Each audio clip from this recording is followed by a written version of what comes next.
I went to Berkeley 1,000 years ago. Yeah, me too. Oh, what year were you there? I 71 to 75. Class of '64. Okay, great. Well, welcome everybody. Good to see everyone again. Um, if you feel comfortable, please keep your camera on because that way I can see you and we can respond to each other. But I understand if some people don't want to do that. So today we're going to talk about three women. In fact, let me share my screen with you. Um, Here we go. We're back to women in the Bible and reversing our expectations. And today we're going to look at women that are oppressed in one form or another, but they kind of have the last word. Okay. So I want to start with Hagar. Okay. Victim or prophet. So before we go into the details of her story, I would like to ask, does anybody know the story of Hagar or who she is? And, you know, Megan, do you want to tell us? You were nodding your head, so I assumed you said, yeah, I I know. do know the story of Hagar. Do I want to tell you? Let me think. Um, Hagar was a handmaid of Sarah, and when Sarah couldn't conceive, um, she, uh, I want to say, turned her over, gave her to Yeah. gave her to Abraham, and Hagar conceived Ishmael, um, and Ishmael continued to grow, and I believe Abraham loved Ishmael very much. And then Sarah did conceive at the age of, I don't remember, but very old.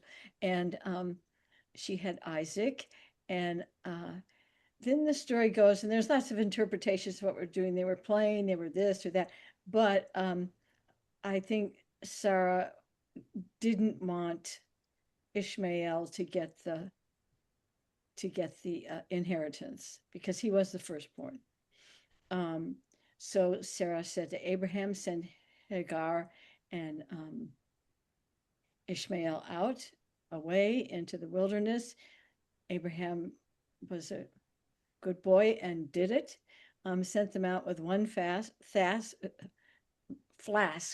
of water, um, and Hagar's and they began to die of thirst and hunger and everything in the wilderness. Hagar had to separate herself from Ishmael. I've heard stories that that's one reason why Hagar is not considered the greatest because she couldn't stay with Ishmael. I I disagree with that idea, but she couldn't watch her son die, so she uh,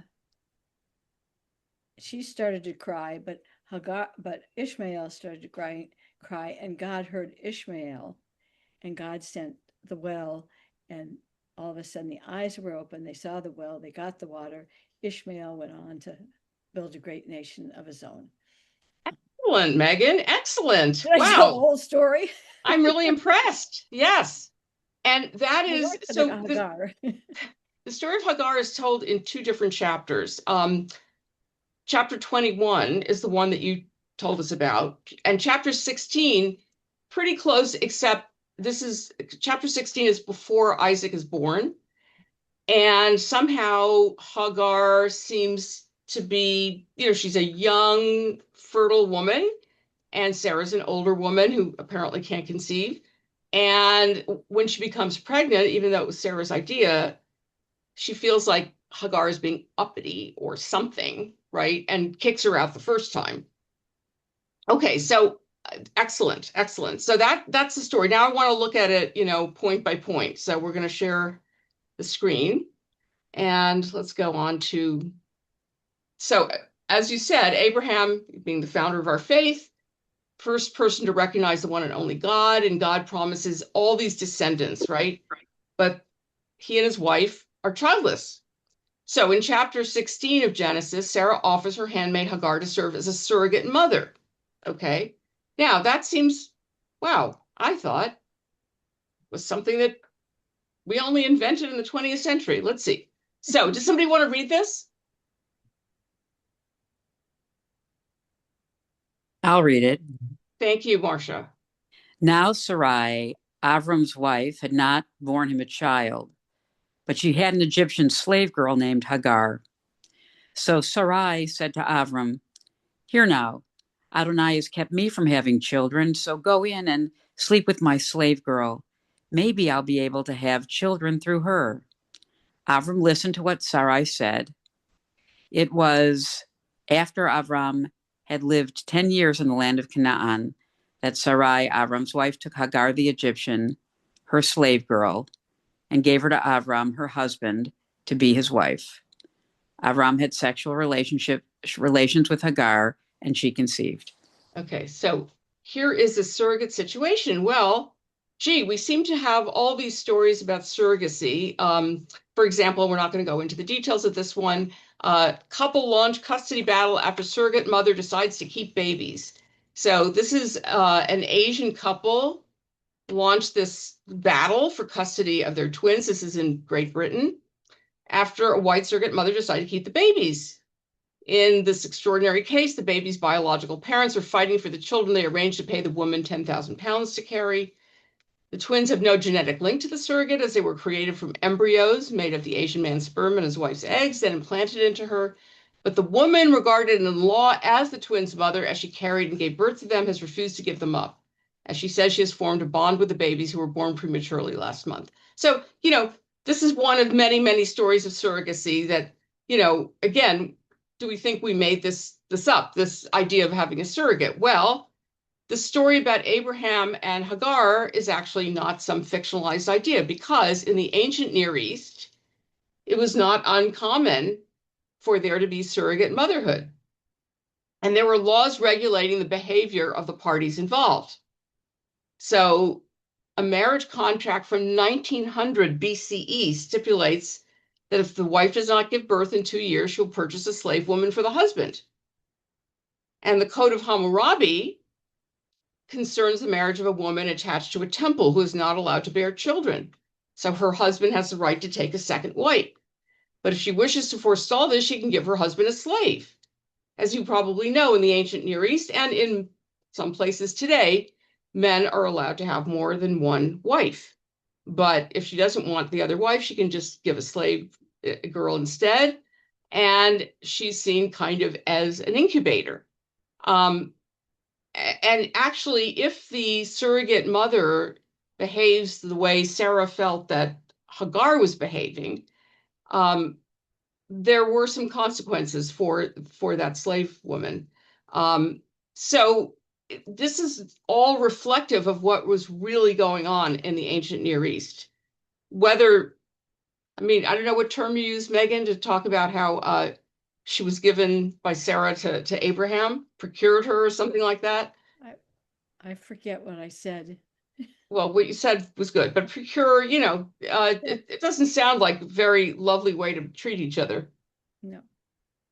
But let's not forget that the Bible does not condemn slavery, so. Okay, should we continue? Marcia, you want to read some more?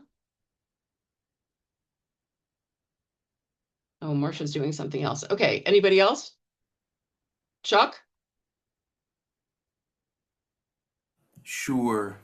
Thank you. But when she became aware that she was pregnant, she looked on her mistress with contempt. Sarai said to Avram, this outrage being done to me is your fault. True, I gave my slave girl to you to sleep with, but when she saw that she was pregnant, she began holding me in contempt. May Adonai decide who was right, I or you. However, Avram answered Sarai, look, she's your slave girl. Deal with her as you think fit. Then Sarai treated her harshly, and she ran away from her. Not a good role model. No, really, really not. So I don't know why Abraham he's not Abraham yet, but close enough. Why he's being so sort of neutral or whatever in this, like you do what you want. I'm not part of this. Of course he's part of it, right? I mean, he just slept with the woman. But okay, so that's in Genesis 16. That's when Sarah chases her away. She runs away. She's told to come back, and she does come back. So then we have Genesis 21, which is another sort of version of this. You want to keep going? Or So Sarah finally. What? What? Oh, I said, do you want to keep reading? Oh, sure. Sure, thank you. Sarah and Abraham finally have a child, Isaac. But Sarah saw the son of Hagar, the Egyptian, whom Hagar had borne to Abraham, making fun of Isaac. So Sarah said to Abraham, "Throw this slave girl out and her son. I will not have this slave girl's son as your heir along with my son Isaac." Abraham became very distressed over the matter of his son, but God said to Abraham, "Don't be distressed because of the boy and your slave girl. Listen to everything Sarah says to you, because it is your descendants through Isaac who will be counted. But I will make a great nation of the son of the slave girl, since he descended from you." Okay. So thank you. Let's just finish this right here. If you don't mind, one more thing. One more thing. Early the next morning, Abraham took some food and a skin of water and gave them to Hagar. He set them on her shoulders and then sent her off with the boy. She went on her way and wandered in the desert of Beersheba.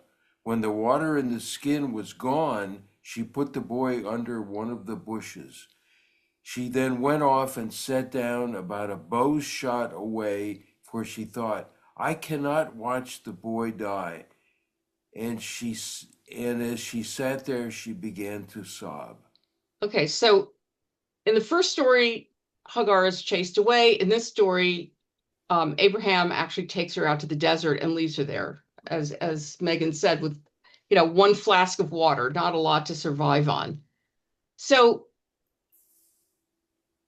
how do you react to this treatment of this woman? I mean, these are the forefather and foremother, right, of our tradition.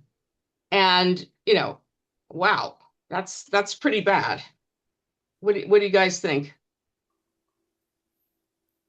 Well, I think Abraham is somewhat stuck between a rock and a hard stone. And I don't think it's an easy decision for him, but he listens to his wife. I think last week you asked us, how do we see women in the Bible? Yeah.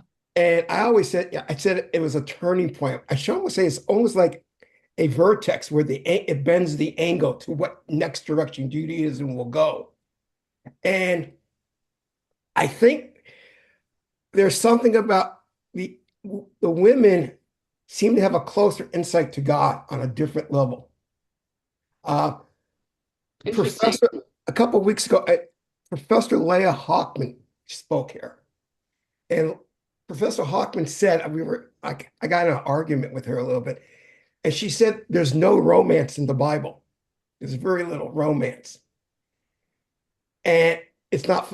And you know what? And I kept thinking about that, and maybe she's right. That if you look at a lot of the relationships between our fathers, they're not romantic, and that the women don't really love the men as much, but they love God. Okay, interesting. So if you look at Abraham, his relationship with Sarah may have loved God more than Abraham. I mean, you look at all the things she does for him. When she goes to Egypt, he gives her over to Pharaoh. She puts up with it. On the other hand, Hagar, I think, is much more of a romantic relationship. Okay. Well, let's see what happens. Yeah. And then, there's a whole thing that later on that it might have been Hagar he remarries after Sarah dies. Right. So let me take Sylvia and then Arlene and then Megan. I think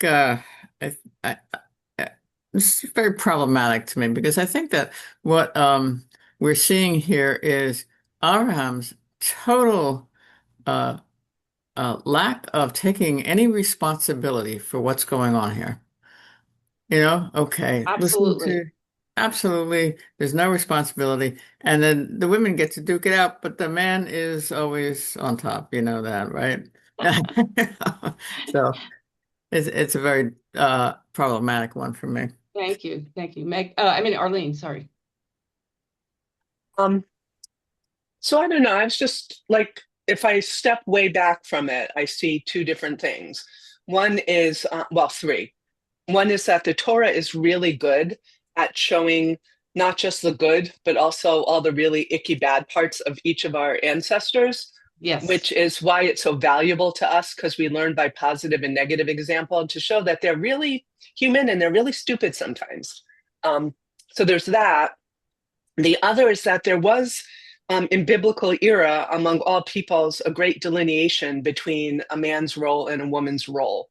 And while the man did have the ultimate power in the hierarchy, there were times that, like Abraham, they would just say, this is your problem, deal with it. It doesn't matter if the man was the one who like started the problem or was part of it. So there's that, which doesn't look good to us with modern eyes.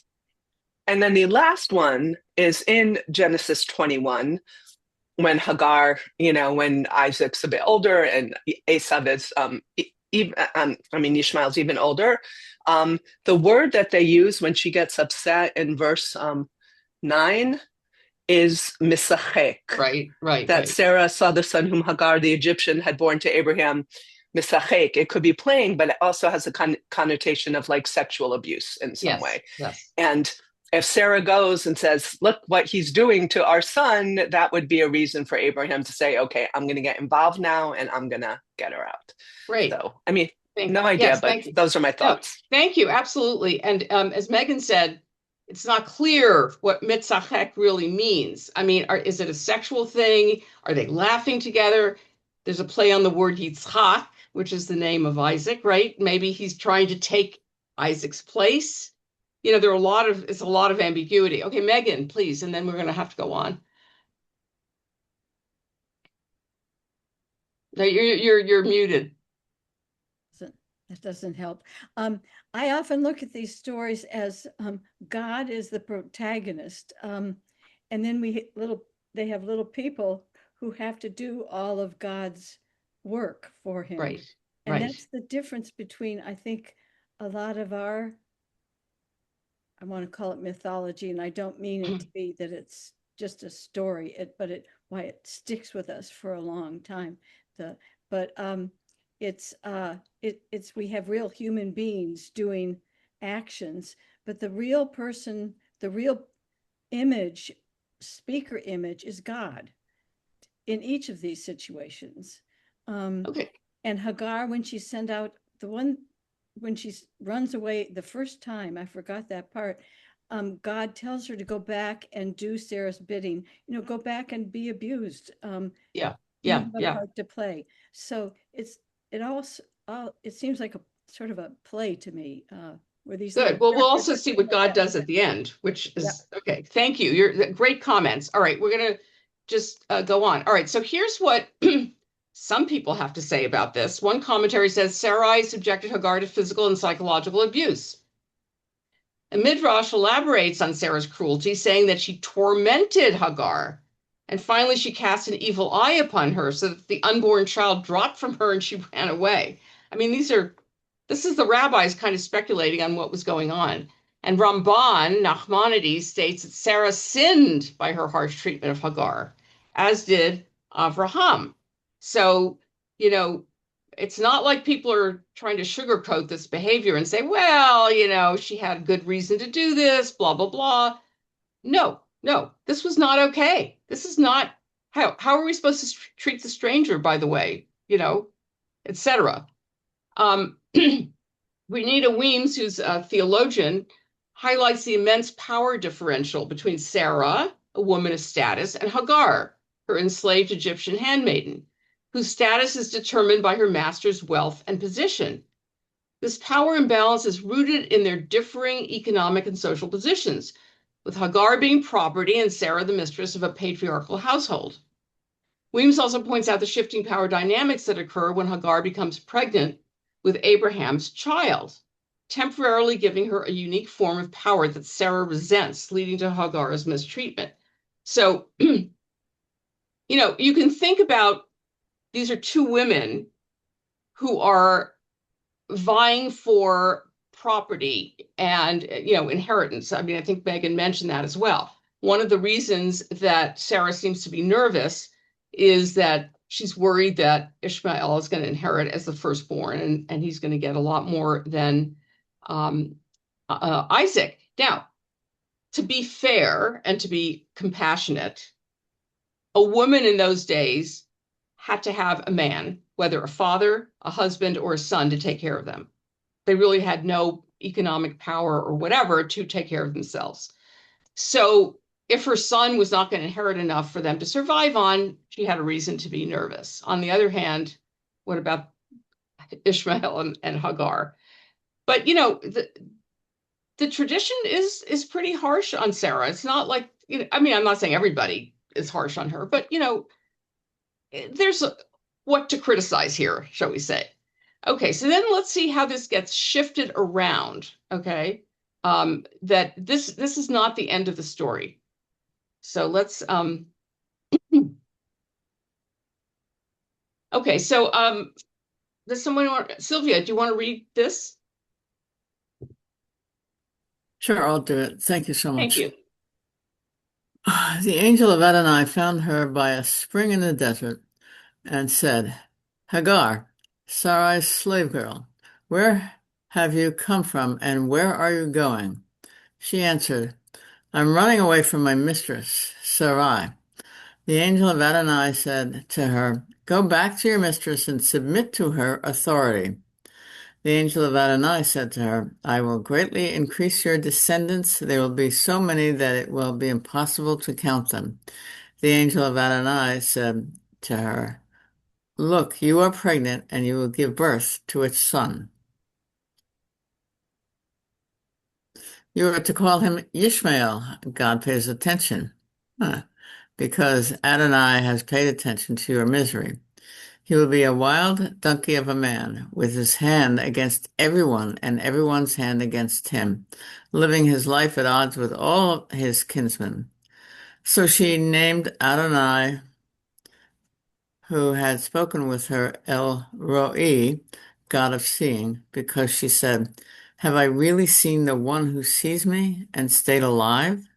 Thank you. So here is God speaking directly to Hagar in Genesis 16, promising many descendants, and an unfortunate situation where Ishmael is going to be fighting with other people, and thus the beginning of our problems in the Middle East, but that's another story, okay? So that's Genesis 16. Genesis 21, do you mind keeping on Sure. reading? God heard the boy's voice, and the angel of God called to Hagar from heaven and said to her, What's wrong with you, Hagar? Don't be afraid, because God has heard the voice of the boy in his present situation. But by the way, Yishmael does mean, God will hear. Literally, that's what the name means. Okay, one more.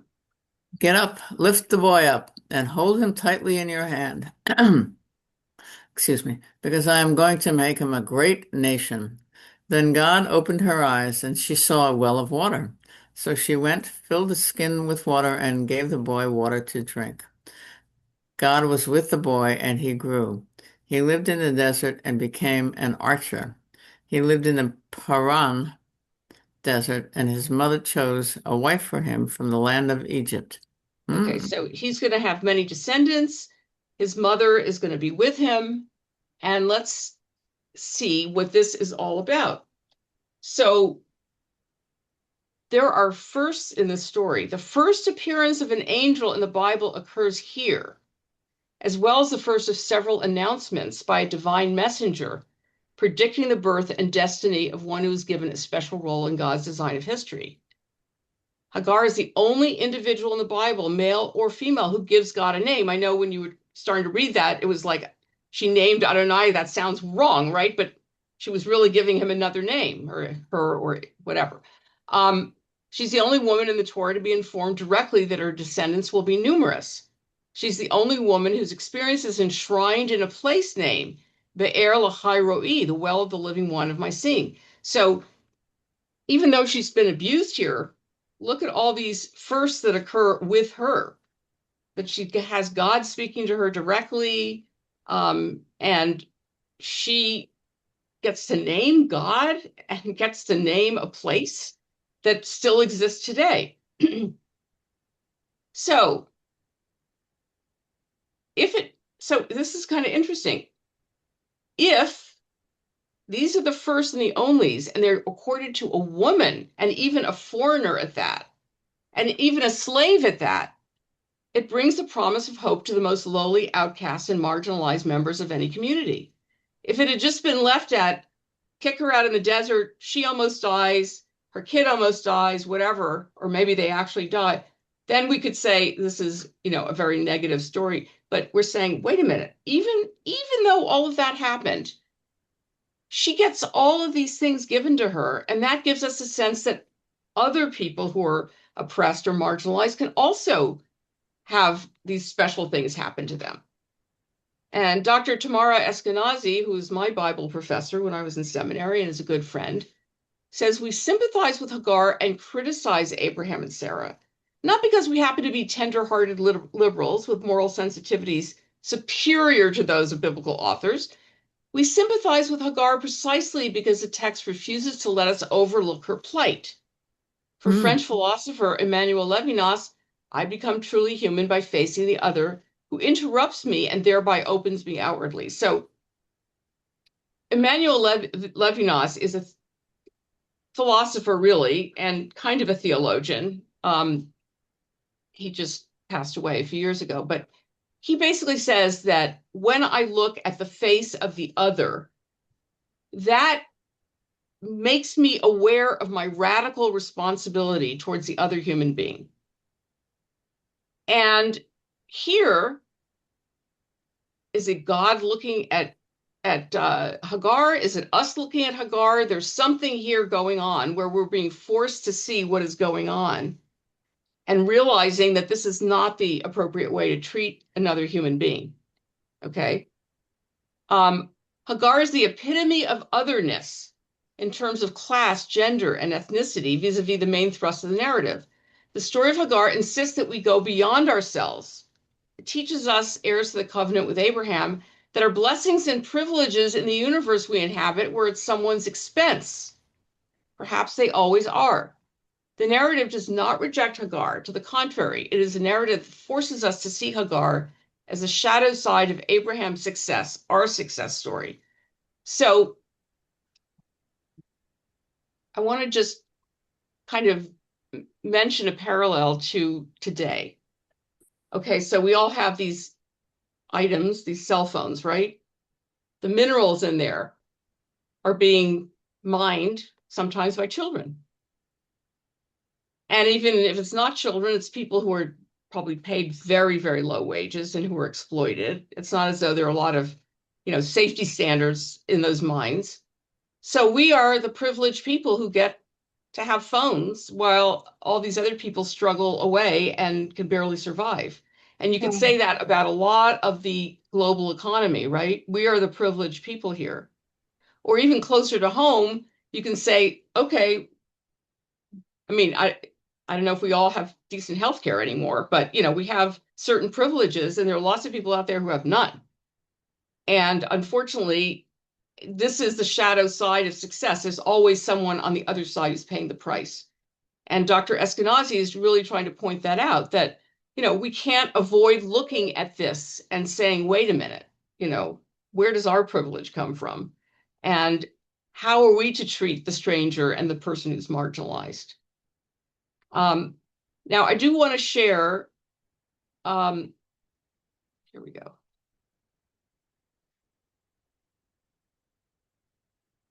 Okay. So let's look at some of the positives here, that the angel's annunciation to Hagar is similar to announcements to Hannah and to the mother of Samson. I don't know if you know the story, but Hannah is the mother of okay, what's his name? Samuel. She gets, she's another woman who seems to be, quote, barren, and she prays to God and she has a son, but she's promised that if she has a son, he's going to end up being a temple person. He becomes Samuel the prophet, and he's, his whole life is dedicated to working for God. And same thing with Samson's mother. So here again, here's this wonderful situation of Hagar getting a special annunciation from God about the special nature of her son. And, even Abraham is told, look, you're going to have a lot of descendants, but they're going to be enslaved for a while. And, the same thing kind of for Hagar. She's the slave for a while. Now, here's a place where God says to Abraham, I will most certainly bless you. I will most certainly increase your descendants to as many as there are stars in the sky. Very similar to what God says to Hagar. Look, it's almost the same wording. I will greatly increase your descendants. There will be so many that it will be impossible to count them. So where Hagar is mistreated and it's criticized, and we should feel, responsible for the people who are oppressed on the other side of things, there is this redemptive sense here that God is giving her a special mission. She's giving her son a special mission. And it's very parallel to Abraham. Same exact promises are made to Abraham. Now, I want to show you one other parallel that shows you how the Torah itself is actually calling Abraham to account. So if you look at Genesis 22, you should be familiar, I think, with it, because it's the story of the Akedah. And it's what we read at the high holidays, at Rosh Hashanah.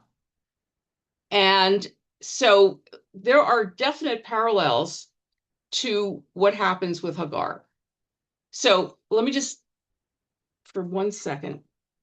Okay, here we go. All right, remember, Abraham takes Hagar and Ishmael into the wilderness and leaves them there to die. At the last minute, there's a well, and Hagar opens her eyes and sees the well. Okay, so keep that in mind as you look at the story of Abraham in the Akedah. Would somebody like to read that? I'll read it. Thank you, Jim. After these things, God tested Abraham. He said to him, Abraham, and he answered, Here I am. He said, Take your son, your only son, who you love, Isaac, and go to the land of Moriah. There you are to offer him as a burnt offering on a mountain that I will point out to you. Abraham got up early in the morning, saddled his donkey, and took 2 of his young men with him, together with Isaac, his son. He cut the wood for the burnt offering, departed, and went towards the place God had told him about. Then, yeah, go ahead. Sorry. Okay. Then Abraham put out his hand and took the knife to kill his son. But the angel of Adonai called out to him of heaven, Abraham, Abraham, he answered, Here I am. He said, Don't lay your hands on the boy. Don't do anything to him. For now I know that you are a man who fears God, because you have not withheld your son, your only son, from me. Abraham raised his eyes and looked, and there behind him was a ram caught in the bushes by its horns. Abraham went and took the ram and offered it up as a burnt offering in the place of his son. Abraham called the place Adonai Ereh. Adonai will see to it, as it is said to this day, on the mountain of Adonai. Sorry. Okay. On the mountain of Adonai is seen. Thank you. Okay. So what are the parallels, and what do these parallels suggest? What are the parallels between, I don't know why my hand has been raised. I didn't raise my hand. Anyway, what are the parallels with the 2 stories? Well, one of the things that is remember, he describes that he's going to be like a wild donkey. Yeah. And here they mention the donkey again. Oh, interesting. Good point. Good point. And And just I wrote a whole paper on this, and I just noticed something that I hadn't seen when I wrote the paper like 25 years ago. yeah. But anyway, So, what so what might be the reference? I know that the son that Ishmael was is supposed to be part of that group of boys that went up, maybe. So, oh, but okay. remember the Quran has the same story Right. with Ishmael going Absolutely. up. Absolutely. Sylvia, yes. Oh, well, I think it's the parallels are the same kind of thing that I mentioned before, is that Abraham said, "Oh, you want me to do this? Sure, why not? I mean, why not kill my own son twice in a row without pushing back where we know he can push back because he has in other places." You know what? That's So, very interesting. I hadn't thought about that. yeah, Yeah. and what does that say? I mean, I know that I've heard a lot that, well, it's justified because what he was proving was that would he would do anything that God told him to do, and he trusted God. But I mean, just a little, a little, a little extreme, if you ask me. But Yeah. it comes up both places, and always be about his children. Interesting. Interesting. Yeah. I hadn't thought about that parallel. That's great. Yeah. I mean, I feel like Abraham flunked the test, but that's another whole session. Um, but look, both stories, if you look at these two stories and you look at them really laid out next to each other, Abraham takes the kid, and in this case also the mother, but in both cases takes them out to a place where they're going to probably die. And so in my view, what the Torah does is it puts Abraham and Sarah, because she finds out later, in the same situation that Hagar is in, that they both are about to lose their baby, whether the baby's 15 or 3 or whatever, it doesn't matter, it's their child. They're about to lose the child. And that agony and that anxiety is something that they're forced to go through. I mean, because you can't imagine that Abraham didn't feel some kind of tug in his heart about, okay, I'm listening to God, but meantime, I'm about to kill my kid, right? So they're both going through that same agony that they put Hagar through. And then they both, at the last minute, see something that will allow them to not do this bad thing.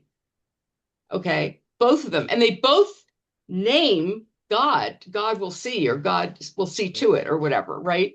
So it's very striking how parallel, and it's Genesis 21 and 22. So one chapter after the other. It's hard to miss. And I see it as the Torah's internal criticism of what happened.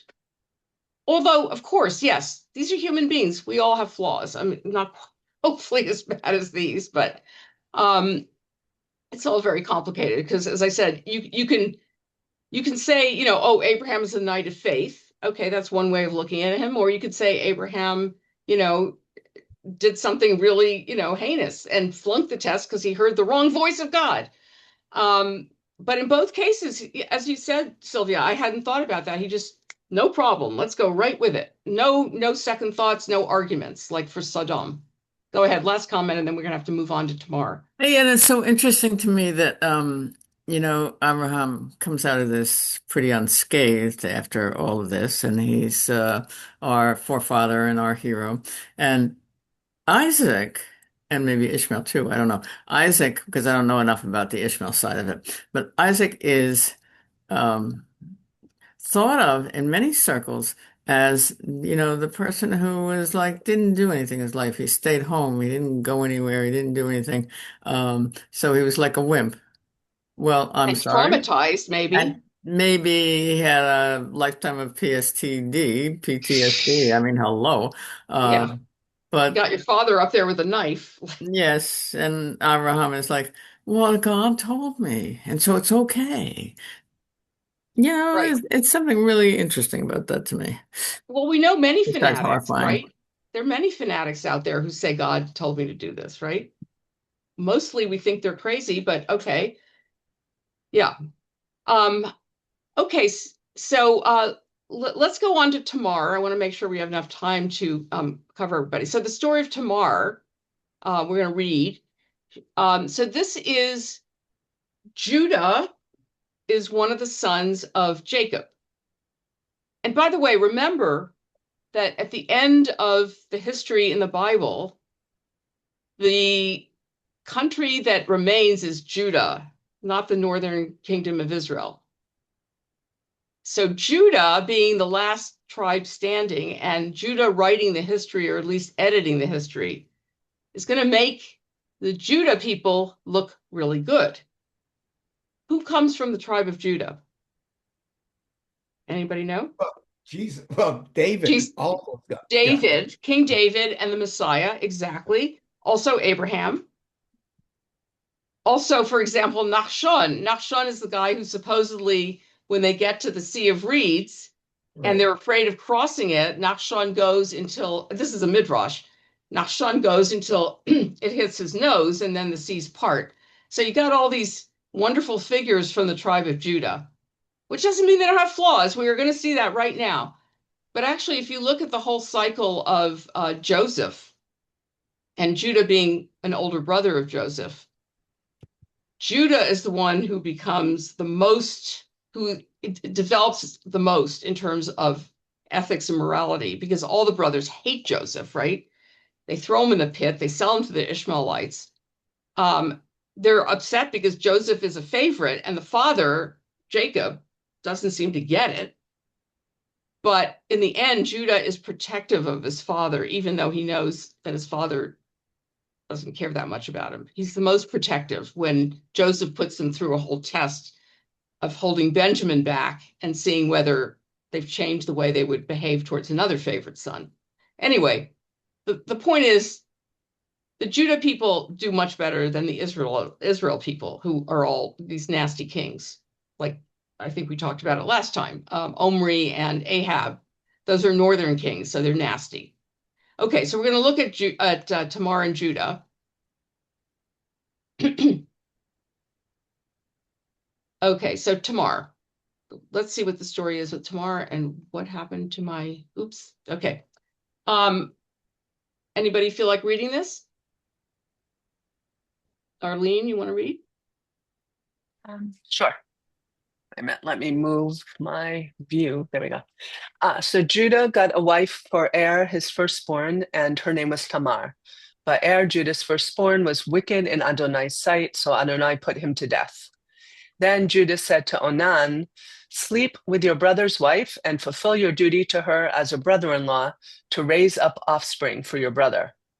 But Onan knew that the child would not be his, so whenever he slept with his brother's wife, he spilled his semen to the ground to keep from providing offspring for his brother. What he did was wicked in Adonai's sight, so Adonai put him to death also. Judah then said to his daughter-in-law Tamar, "Live as a widow in your father's household until my son TaNaKh grows up." For he thought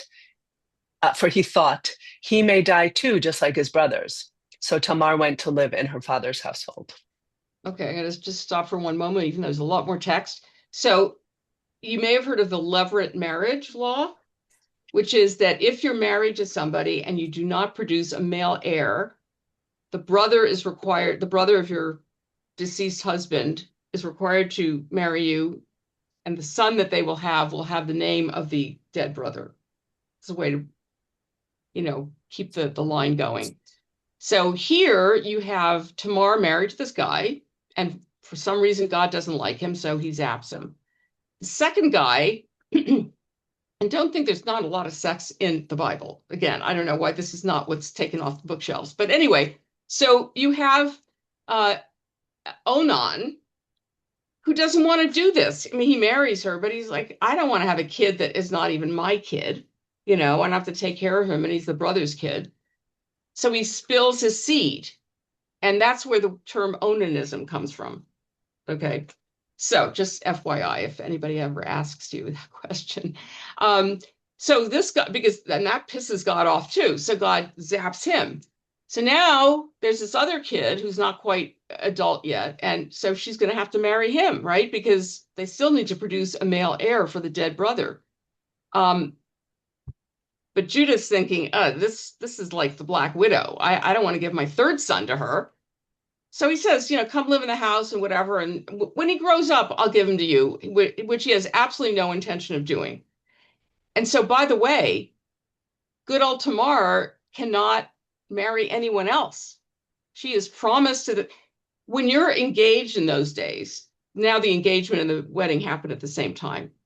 But the kiddushin, the engagement, used to be a year before. And in this case, it's going to be many years. All that time, the woman cannot remarry. And if she has any other relationship, sexual relationship, that is considered adultery. And so she's stuck. She can't, if he won't give this third son, she's totally stuck. And again, how does a woman survive in those days without a husband or a son or somebody to take care of her? Okay, so we're going to read more of this. And Arlene, if you wouldn't mind. After a long time, Judah's wife, the daughter of Shua, died. When Judah had recovered from his grief, he went up to Timnah to the men who were shearing his sheep, and his friend Hira, the Adullamite, went with him. When Tamar was told, "Your father-in-law is on his way to Timnah to shear his sheep," she took off her widow's clothes, covered herself with a veil to disguise herself, and then sat down at the entrance to Enaim, which is on the road to Timnah. For she saw that, though Shelah had not grown up, she had not been given to him. Though Shelah had now grown up, she had not been given to him as a wife. Okay, so Tamar realizes at some point, I don't think I'm getting this husband. So I better take matters into my own hands. And supposedly shearing sheep has some kind of sexual connotation. So, Judah's wife has just died, and, he's, gone through his Shiva and his Shloshim and whatever. And he's probably looking for some action somewhere. And Tamar, disguises herself as a prostitute. Yeah. Okay, if you don't mind. Sure. This is like one of the best stories in the whole Torah. When Judah saw her, he thought she was a prostitute, for she had covered her face. Not realizing that she was his daughter-in-law, he went over to her by the roadside and said, "Come now, let me sleep with you." "And what will you give me to sleep with you?" she asked. "I'll send you a young goat from my flock," he said. "Will you give me something as a pledge until you send it?" she asked. He said, "What pledge should I give you?" "Your seal and its cord and the staff in your hand," she answered. So he gave them to her and slept with her, and she became pregnant by him. After she left, she took off her veil and put on her widow's clothes again. Thank you. So, first of all, as in a number of other cases, Judah doesn't realize this is his daughter-in-law when he sleeps with her. I mean, remember that when Jacob works for 7 years to marry Rachel, and the father slips Leah into the tent instead of Rachel, he doesn't notice either.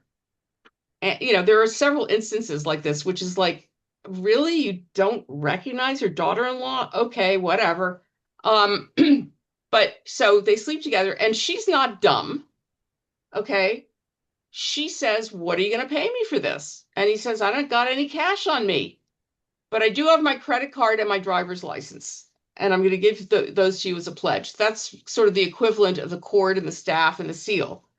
So she's got something to hold on to, which is going to be very useful to her later. So despite the fact that she's dependent on these men, she is taking care of herself. Okay. Okay, please. Meanwhile, Judah sent the young goat by his friend the Adullamite in order to get his pledge back from the woman, but he did not find her. He asked the men who lived there, "Where is the shrine prostitute who was beside the road at Enaim?" "There hasn't been any shrine prostitute here," they said. About 3 months later, Judah was told, "Your daughter-in-law Tamar is guilty of prostitution, and as a result, she's now pregnant." Judah said, "Bring her out and have her burned to death." As she was being brought out, she sent a message to her father-in-law. "I am pregnant by the man who owns these," she said, and she added, "See if you recognize whose seal and cord and staff these are." Okay, so, good for his word, but also because he'd like to get back his credit card and driver's license, Judah sends his friend with a goat to pay the prostitute, but she ain't there because there were no prostitutes there. It was just a one-day thing. By the way, Enayim means eyes, so that's always interesting too. And now Tamar is pregnant. Okay, it becomes very clear to everybody in the community. And Judah, of course, does not realize that he's the father, right? All he knows is his daughter is pledged to his son, and she's pregnant, meaning she's had sex with somebody, and therefore she needs to be burnt, because that's what you do to an adulteress. Okay?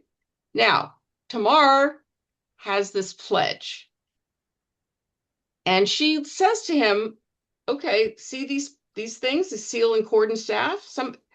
Okay, see if you recognize this, because the guy who owns this is the father.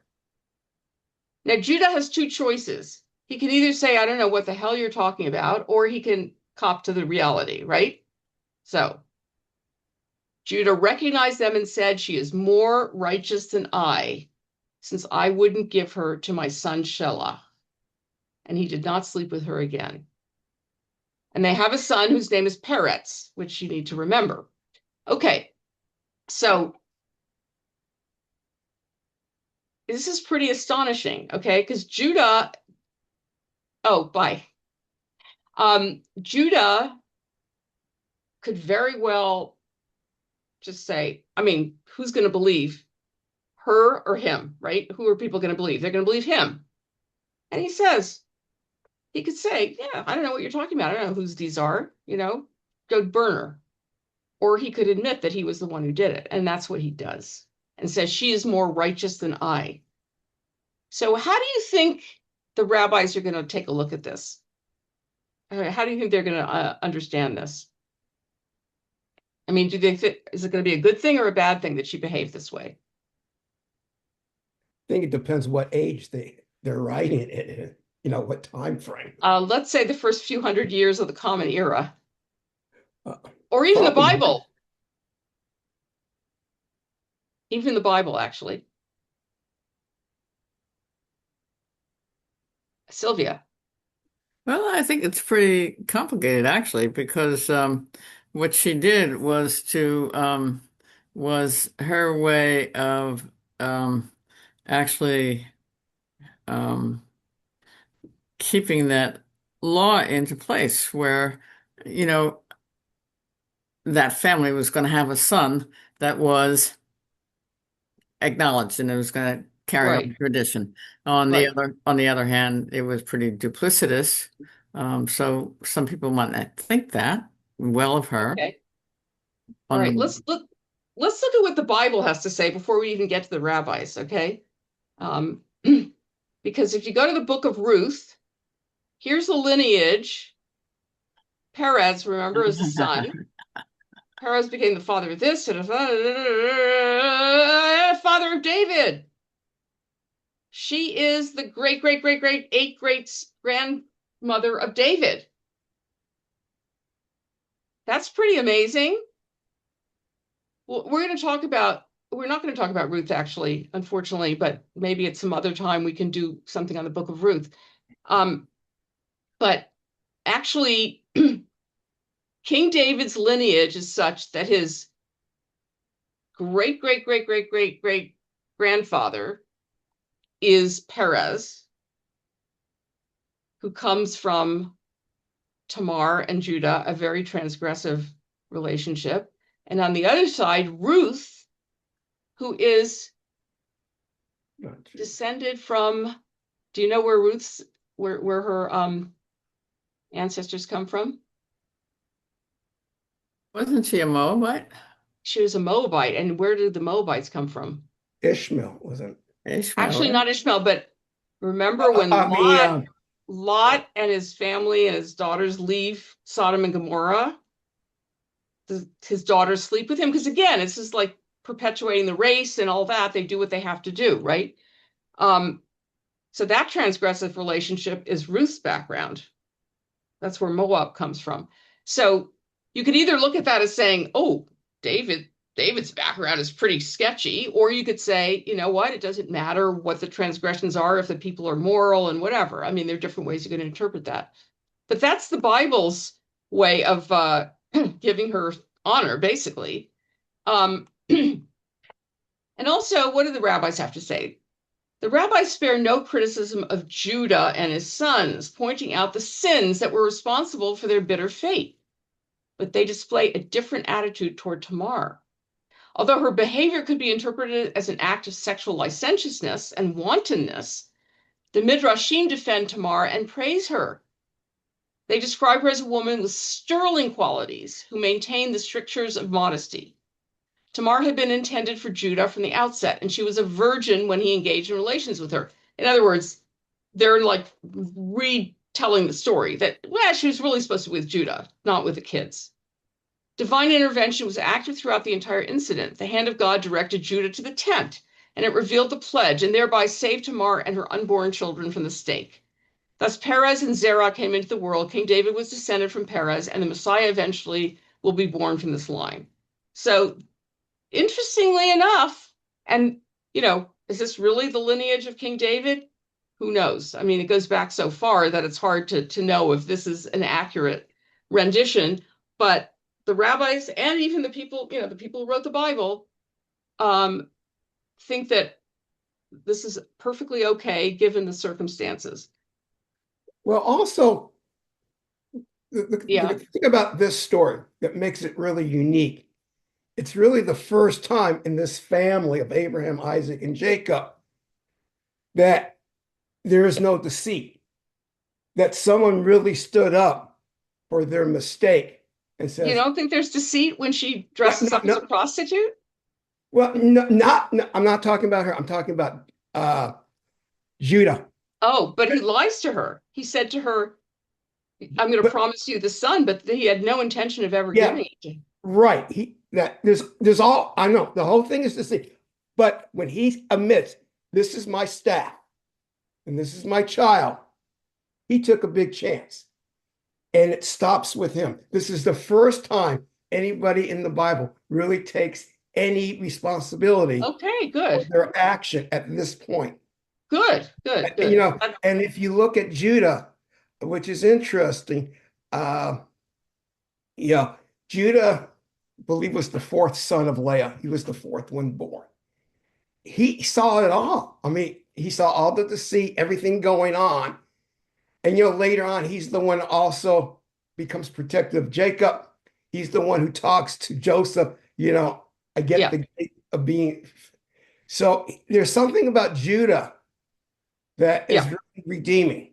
Absolutely. And isn't even his name like bless you, God? When Leah names all the kids, it's always like, now he will love me, now he will be happy with me. And finally, when she has Judah, he said, bless you, guys. She realizes. The other thing that's interesting, it's through the line of Leah. Once again, it's not the person who you think the mother is not the person who you think it would be. It's Leah is the one who determines once again, and he's not in love with Leah, but Leah seems to have a closer connection to God. Maybe. Interesting. Okay, great. All right, let's just look at the last couple of slides here. So the rabbis see her as Tamar as a proactive figure who takes control of her destiny when her father-in-law Judah fails to uphold his levirate obligation to her. And Sir Jonathan Sacks, who was the chief rabbi of Great Britain, he says the real hero of the story was Tamar. She had taken an immense risk by becoming pregnant. Indeed, she was almost killed for it. She had done so for a noble reason, to ensure that the name of her late husband was perpetuated. But she took no less care to avoid Judah being put to shame. Only he and she knew what happened. So this is the other thing about what she does here. He can acknowledge the error without a loss of faith. She doesn't do this in a way to humiliate. She doesn't say, you are the father. She gives him the opportunity to step up and be, a responsible person. And it was from this episode that the sages derived the rule, it's better to risk being thrown into a fiery furnace than to shame someone else in public. It is no coincidence that Tamar, a heroic non-Jewish woman, became the ancestor of David, Israel's greatest king. There are striking similarities between Tamar and the other heroic woman in David's ancestry, the Moabite woman we know as Ruth, as we mentioned before. So Ruth does the same thing, by the way, with Boaz. She gives him the opportunity to step up and be the right kind of person, because Boaz initially does not help her out. And she kind of calls him to account in a very delicate way. So this is another way that, you can redeem this character. So she's not a seductress. She gets the justice she deserves, and she gets this powerful man to admit that he's wrong. And as you said, Jim, absolutely. You're very perceptive. It's the first time in the Torah that someone admits his guilt. Beginning with Adam and Eve, no one accepts responsibility for their deeds. While Joseph will eventually forgive his brothers, even he doesn't apologize for his obnoxious behavior as a youth that provoked his brother's hatred. Remember, Joseph, would sort of boast about how everybody was going to bow down to him, and he got the special code, and he acts like a real spoiled brat. And this is a lovely little piece about Tamar itself. Tamar is a palm tree, or a date palm, right? And what she says here about it is that on the surface, it's beautiful and stately, but beneath the surface, right, it's got a unique root system that's spread out widely. Okay, the roots therefore take up more space as young trees and other types and can be invasive if not given sufficient space. So there's all kinds of stuff on the internet about how to deal with these trees, right? The Tamar character is in all these stories a woman whose presence is invasive, disruptive, sometimes destructive. What the story of Tamar in Genesis 38 does so beautifully is to show how the disruption of norms can often save them at a higher order. So this particular scholar is saying, you've got this beautiful palm tree, gives dates, yeah, and underneath it's invasive. And so it's disruptive because it's so invasive. And Tamar is a disruptive character. She doesn't just take, whatever they're giving her and go with it. It's like, I'm not going to just sit around waiting for this kid to grow up and then never to be given to me. I'm going to take matters into my own hands. And, the patriarchy that thinks they can just burn me up for getting pregnant is going to learn something here. So the episode in Genesis 38 is ultimately not about Tamar, but about Judah and his line, okay? So this is a very troubling episode. It's a story of the survival of Judah's line and the genealogy, as we just looked at in the book of Ruth. King David is a descendant of both Ruth the Moabite and to Tamar, these two very disruptive women who technically have no power, but they somehow are able to still do what they need to do to take care of themselves.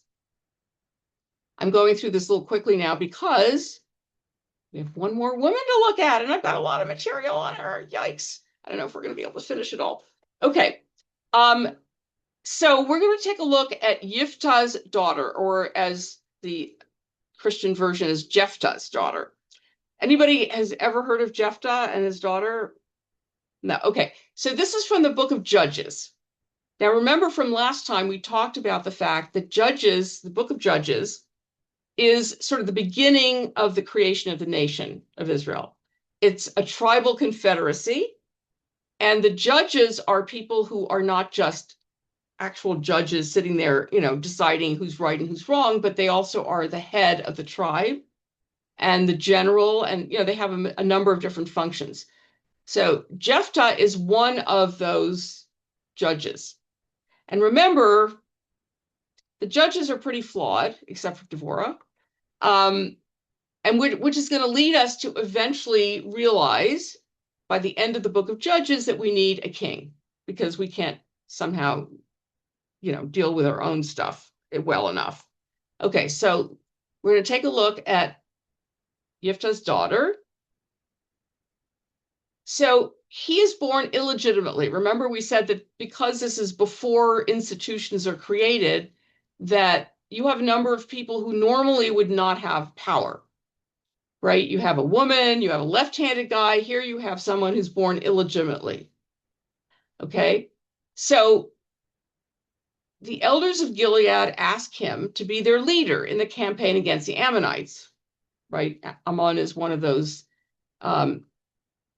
tribes that is an enemy of Israel. They agree he'll be their permanent chief if Yiftah or Jephthah succeeds in defeating Ammon.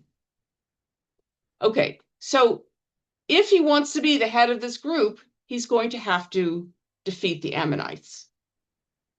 Okay, so this is Judges 11. I'm just going to read through it a little bit quickly. Then the spirit of Adonai came upon Yiftah, and he passed through Gilead and Manasseh, etc., etc. He made a vow to Adonai. This is important when these guys make vows. If you will hand the people of Ammon over to me, then whatever comes out of the doors of my house to meet me when I return in peace from the people of Ammon will belong to Adonai. I will sacrifice it as a burnt offering. So he's making this pledge. If God gives me victory over Ammon and then allows me to be the head of this group of people in Gilead, then whatever comes out of my house when I am done will be sacrificed. Does that sound like a really great idea? Because who the hell knows who's coming out of the house, right? So he fought these people, he killed them, there was a massacre, and he defeated these people. Okay, hey, he's victorious, yay. As he was returning to his house, his daughter came dancing out to meet him with tambourines. Uh-oh, it's his daughter who comes out of the house, right? She's there to celebrate the victory with tambourines.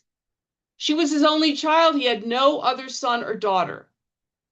When he saw her, he tore his clothes and said, "Oh, no, my daughter, you're breaking my heart. Why must you be the cause of such pain to me?" Like, excuse me, he's blaming her for coming out of the house. I made a vow to Adonai and I can't go back on my word. She said to him, "Father, you made a vow to Adonai, so do whatever you said you would do because you have this victory." So, okay, she's like, okay, you made a promise and I'm not going to stop you from fulfilling the promise, even though it means that I'm going to be burnt. And then she says, "Do this one thing for me. Let me be alone for 2 months. I'll go away into the mountains with my friends and mourn because I will die without getting married." In other words, I'm going to die. I will not get married. I will not have children. So I'd like to spend a couple months with my girlfriends where I can just kind of lament the fact that I am going to be childless. And, that's the end of it. And he says, okay, for 2 months. She left, she and her friends, and mourned in the mountains that she would die unmarried. After 2 months, she returned to her father, and he did with her what he had vowed. She had remained a virgin, so it became a law in Israel that the women of Israel would go every year for 4 days to lament the daughter of Yiftah from Gilead. So just notice here that, yes, she's killed in the end, but she has created this ritual that other women are going to continue to follow forever and ever. In other words, they're not going to forget her. She's going to be an important person in the history of Israel. Because look at this. She has created something where women do this every year. Okay. What kind of man is Yiftah? Why did he make this vow? Did he do what he had to do? Thoughts about his daughters. Okay. We're not going to get into a discussion about this right now because I want to make sure we can get through some of this material. But we're going to take a look at all these questions. So Elisha Ostraker, who's a poet, wrote a lament for her. We sacrifice this girl in the theater of war, for the Lord your God is a jealous God. We sacrifice this girl in order to spell our name. See now that I, even I, am he, etc. This is, a sad lament about what happened to this poor girl, right? We sacrifice this girl because her hair is long and powerful. We sacrifice this girl because she danced at the wrong moment, etc. etc. Okay, just to say that she's inspired people. Okay, so the question now is, who is to blame? Is it Yiftah, the community, or the daughter? So let's look at that. So now this is a different story. This is in the book of Samuel. By the way, all of this is in the part of the TaNaKh called Nevi'im, which is prophets. This part of this part of Nevi'im is really historical, but there are prophets in it. Samuel's a prophet. So this is sort of a parallel story, okay? Israel's soldiers have been driven to exhaustion. So, again, Saul is the king and they're, fighting the Philistines and, there are all these horrible, bloody battles. And he says, this is the king, Saul, a curse on any man who eats any food until evening, when I will have finished taking vengeance on my enemies. So this is sort of, you don't do certain things in a battle. When there's a battle going on, you don't have sexual relations, you don't drink wine. There are ways in which you have to purify yourself to go into battle. So nobody ate any food. But they go into the forest where there's a honeycomb on the ground. When the people had entered the forest, they saw there the honeycomb with honey dripping out. But no one put his hand to his mouth because the people feared the oath. He says, a curse on any man who eats anything. But Jonathan, that is Saul's son, hadn't heard his father charging the people with the oath. So he put out the end of the staff in his hand, dipped it in the honeycomb, and raised it to his mouth, whereupon his eyes lit up. But one of the people said, oh, your father strictly charged the people with an oath. A curse on any man who eats any food today, even though the people are fainting with hunger. Then Saul said to Jonathan, tell me what you did. Jonathan told him, yes, I tasted a little honey with the end of the staff in my hand. Here I am, I'm ready to die. So again, here's a father making an oath. And the oath is not anybody who heard me is going to be punished. It's anybody who eats is going to be punished, right? So whether you heard it or not, it's like in our country, just saying I didn't know that that was the law is not a defense, right? So Saul says, may God do the same to me and more also if you're not put to death, Jonathan. So Saul's going, yeah, you're going to have to be put to death. That's the deal I made, right? But the people said to Saul, must Jonathan die, who has accomplished this great deliverance in Israel? Heaven forbid. As Adonai lives, not one hair of his head will fall to the ground, because he worked with God today. In this way, the people rescued Jonathan so that he didn't die. Oh, that's interesting.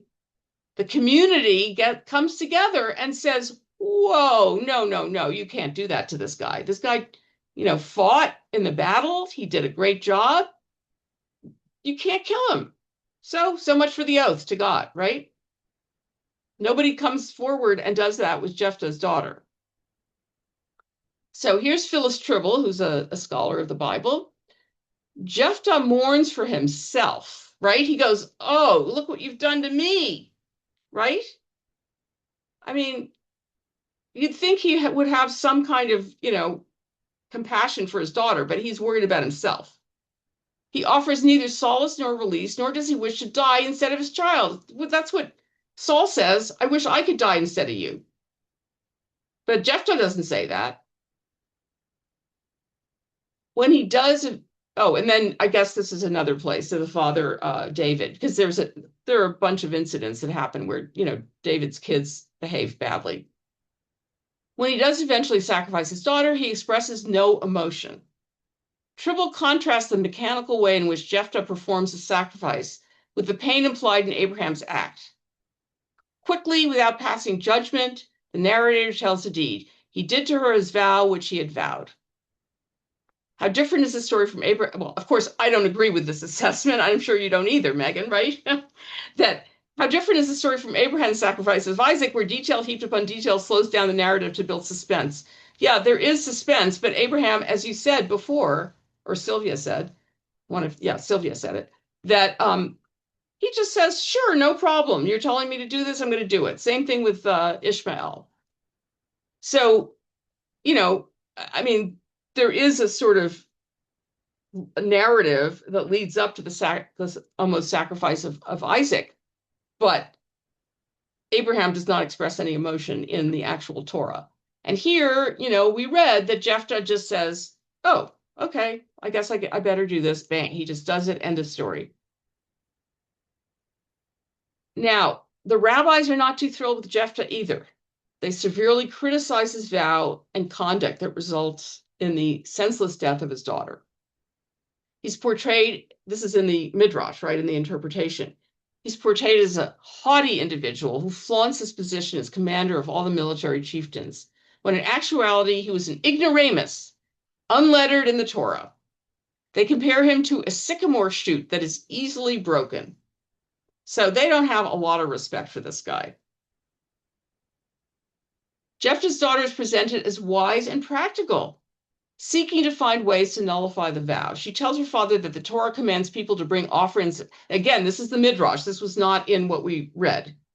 But the Midrash is expanding on this and having her say to her father, wait a minute, we're not supposed to make human sacrifices. Remember, that's one of the many explanations for the Akedah, for the binding of Isaac, that actually, no, this is not what we do. God stopped the sacrifice of a child, right? So she's saying, hey, the Torah tells us we're not supposed to sacrifice people. We're supposed to give cattle, herd, whatever. And her father says, his vow was so specific, whatever comes out of the house, right? And she says, Patriarch Jacob also made a general vow. And of all that you give me, remember when Jacob is escaping from his home and he says to God, if you will take care of me, then I will do all these things. I will be faithful. But he never sacrifices kids. And of course, all these arguments don't convince Yiftah. So she's actually presented as someone who knows the laws of the Torah and the stories of the Bible, where he is an ignoramus, according to them. So he slaughters his daughter, and Adonai finds it loathsome. A heavenly voice cried out at this injustice. Again, this is in the Midrash, in Tanhuma, which is a collection of Midrashim. And God is basically saying, did I ask that lives be offered before me? As it is said in Jeremiah, in the context of Baal worship, which I never commanded, never decreed, and which never came to my mind. He's saying, God is saying, no, this is not what I asked for. What's wrong with you, right? Okay, another criticism of this guy. Why doesn't anyone intervene? So in the story of the Akedah, God sends an angel. Why doesn't the community say no? Why do the women friends of the daughter not convince her to run away? And where's the mother? We could ask the same thing about the sacrifice of Isaac. Where's Sarah? Does Abraham say, dear, I'm going to be going today to sacrifice our kid. I hope, see you when I get back. No, nobody advocates for this poor woman. So is she a victim or an actor? Okay, that's going to be the question to answer. Here's something really weird. Doesn't Yiftah know that it was customary in Israel for women to come out and greet with song and dance victorious male warriors upon their return from battle? And it's quite likely that his daughter would also follow this custom. So he's doubly stupid, right? He makes a very general, stupid vow, which goes against Torah. And he says, whatever comes out of my house, does he think it's going to be an animal?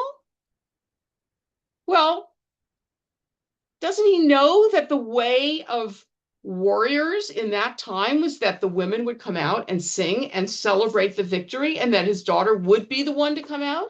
He should have known that much, no? Right? And also, he's making a vow in this place, and probably it was pronounced publicly, and maybe she heard it. Maybe he wanted her to hear it and know that she shouldn't come out of the house. But even if it was spoken in private, it's still conceivable that word could have gotten back to her daughter. So if the daughter, this is a possibility, maybe she knew about it. Why did she come out of the house? So according to Dana Nolan Fuel, the daughter is condemning her father for his rash vow. She may have known of her father's bargain. Indeed, though her father makes only oblique reference to his vow when she greets him, she instantly grasps his meaning. Like, he just says, I made a vow, and she right away knows what he's talking about. So maybe she really knew this. And in other words, she's not just being blindly obedient to her father. Rather, she actually comes forth out of the house quite intentionally. As she steps forth, she takes the place of someone whom he considers to be expendable. In other words, this is her way of passing judgment on her father's willingness to bargain for glory with the life of another. Her action condemns his priorities and perhaps those of all Israel. In other words, what she's saying here is, you made a stupid vow and I'm going to make you fulfill it. Sort of like cutting off your nose to spite your face, but okay. Because I'm going to show you how horrible it is to make a vow that for your glory, you're going to sacrifice a human being. Okay, before I go on, I'm just going to stop for a minute and see. I don't want this to be like so much that your head explodes. Anybody have any thoughts about what's going on here? Well, this has a cute side note. You're talking about greeting the warrior when he comes home. Remember in the Odyssey, when Homer comes home, he's welcomed by his dog, who's been sitting at the door for like 20 years, and the dog dies immediately. I just thought, but I kind of think if you look at all these sacrifices, it kind of relates to today. That I think if you even go back to Abraham, when you talk about willing to sacrifice your son, I think for any great nation, even now, that means you're going to send your son to war. Exactly. In some way, if you ever get into the war, it's going to be your sons. And that's the sacrifice that you're making by following this God. Absolutely. And even when you look at this story, it's like, okay, he followed God's rule. They won the war, and this is the price he paid for it. And you look at Israel today, you talk about, I don't know I don't want to get political, but people say, look at Netanyahu.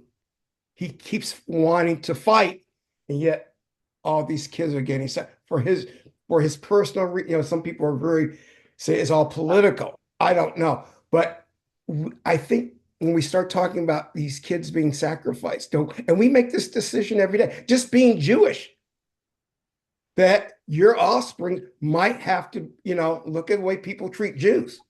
Absolutely. That your generation may be sacrificed.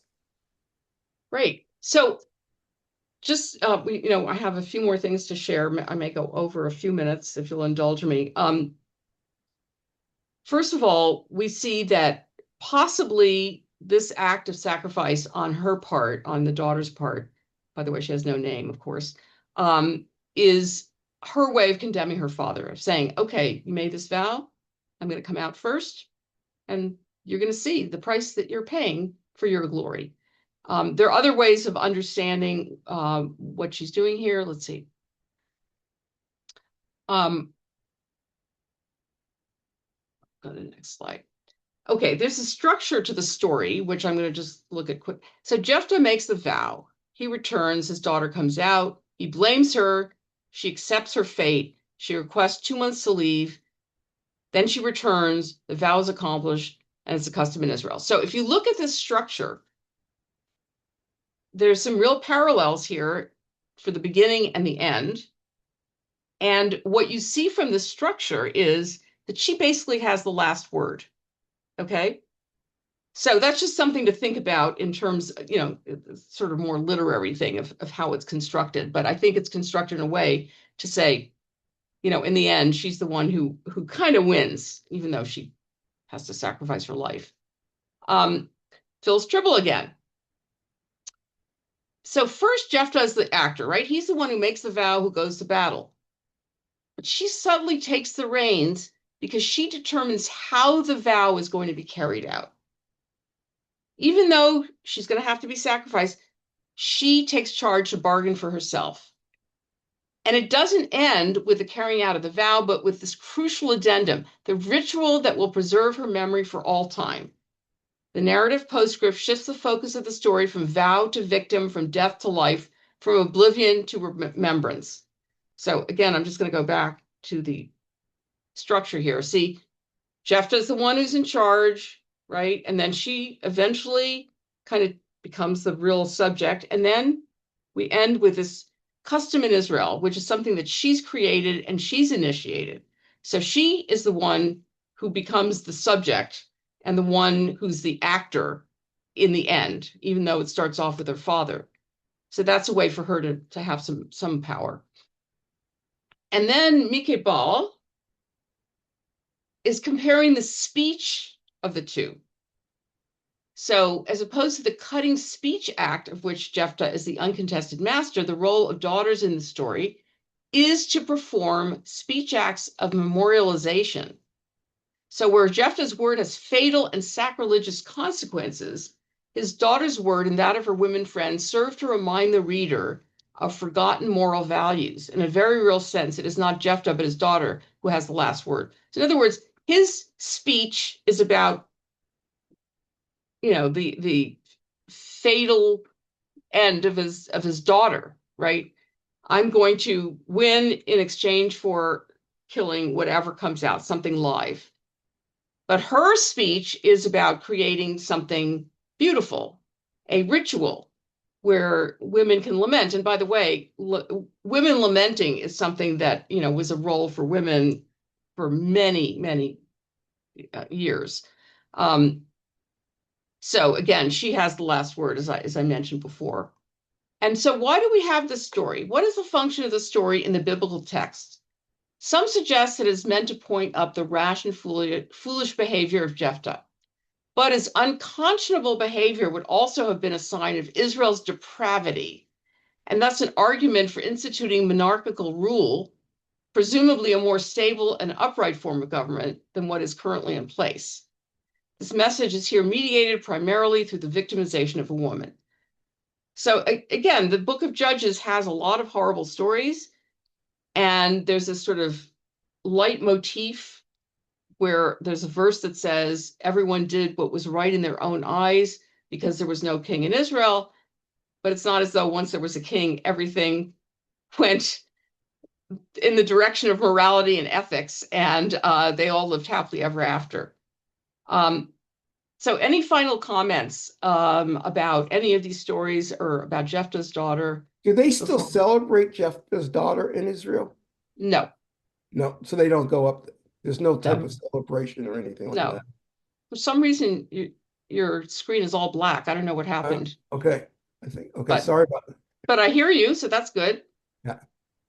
So I think, again, in all of these cases, you have people who are in positions of victim, but who take charge and reverse the situation to the extent that they're able to, right?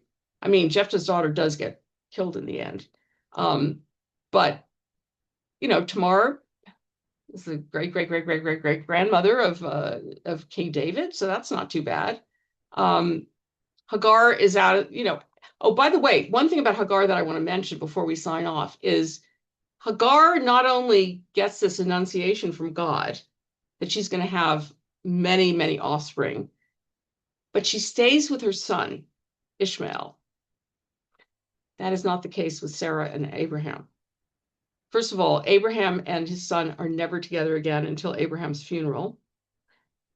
And Sarah dies right after this, which the Midrash says is because she had a heart attack when she heard what was going on. So again, not only are there parallels to the two stories where Abraham and Sarah have to live through the emotions of almost losing their kid, just like Hagar had to, but Hagar stays with her kid and Abraham and Sarah do not. So kind of interesting, which of course the Midrash tries to fix with, eventually he marries Hagar, but that's wishful thinking, I think. So thank you all for your, again, wonderful comments, and we'll see you next week. Oh, Chuck, yes. Yeah, one comment to you. L'chu Yeah. dobim. L'chu L'chu dobim. dobim. What is? Go Bears. Oh. I was thinking you were telling me to do something. I'm thinking. Oh no. Oh yeah, Bears. Yeah. Okay. I don't even know which team the Bears is. That Cal? Yeah, that's Cal. Okay. See, I was at Cal for many years, graduate school as well as undergraduate. Okay. And Yeah. I never went to one football game. Well, I went to two. Okay. I was an engineering student. I didn't have time to do that. Anyway, thank you so much, everybody. Thank you. Could I add a comment about the Akedah? Sure. This is my own midrash. when God told Abraham to sacrifice Isaac, he was convinced Abraham was going to do it, so it was no big deal. Abraham was convinced that God would tell him to stop, so each one of them kept waiting for the other, because I'm better than them. And finally, the angel came and said, "Would you two quit playing this stupid game?" Good, good. That's nice. I like that. I like that. Okay. See you next week, guys. Thanks. Thank you. Sure.